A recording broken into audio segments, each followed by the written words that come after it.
My name is Katja Bulic, and I'm a registered psychologist in New South Wales, Australia.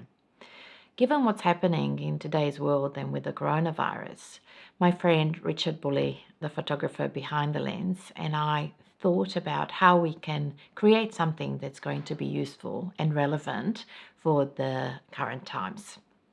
So today I really wanted to focus on providing some information about worries and anxieties. And I have to acknowledge a tool and a resource that really helped me in preparing for this presentation, which is called Living with Worry and Anxiety Amidst Global Uncertainty, which was put together by psychologists from Psychology Tool. So, what is worry? Well, we humans have an amazing ability to think ahead. And thinking ahead can be incredibly useful because it can help us achieve our goals.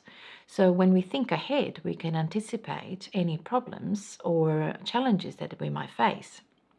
And what that helps is it helps us to plan solutions, right? So that way we can achieve our goals. And this is where it's really, really useful. However, worry is a little bit different. When we worry, we often think of worst case scenario.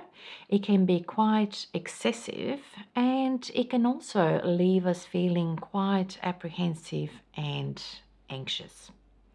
So that's the main difference between thinking ahead and worrying. Now, what does worry look like or feel like? Lots of people describe it as a chain of thoughts and images.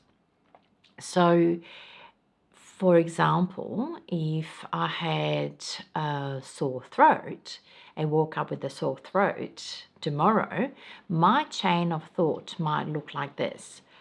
I have a sore throat. Oh, what if I have a coronavirus? Oh, what if everybody around me is already affected by my virus? What if we all die? So that's an example where you can very quickly start with, let's say, a minor thought, which then escalates into the worst case scenarios in a very short period of time and leaves us feeling quite anxious. For some people, this chain of thought is just thoughts. For some is images too, which then can make it a little bit harder too.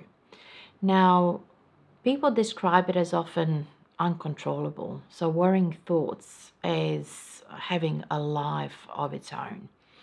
And our bodies, unfortunately, also feel the worry. So we might experience something like muscle tensions, aches, or pains.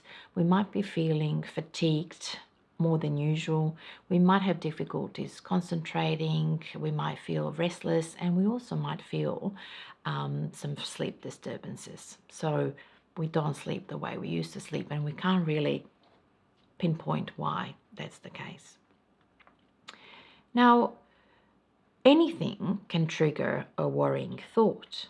So, for example, even when things are going really well, we might have a thought, what if something happens, right? However, there are some situations which seem to be more triggering for worries. Now, those situations tend to be, first of all, quite ambiguous. Okay, so they are quite open to different interpretations, uncertain in other ways. Also, they can be new and novel, so that we don't have any previous experience to fall back on when we are dealing with these situations, and also when they are unpredictable. So in the current situation, unfortunately, the coronavirus circumstance really ticks those three boxes.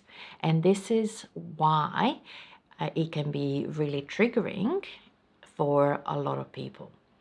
It's very normal and natural to be worried at the current times. However, if that worry is becoming excessive, maybe we can look at how we can manage it better. We'll talk more about that in the next session.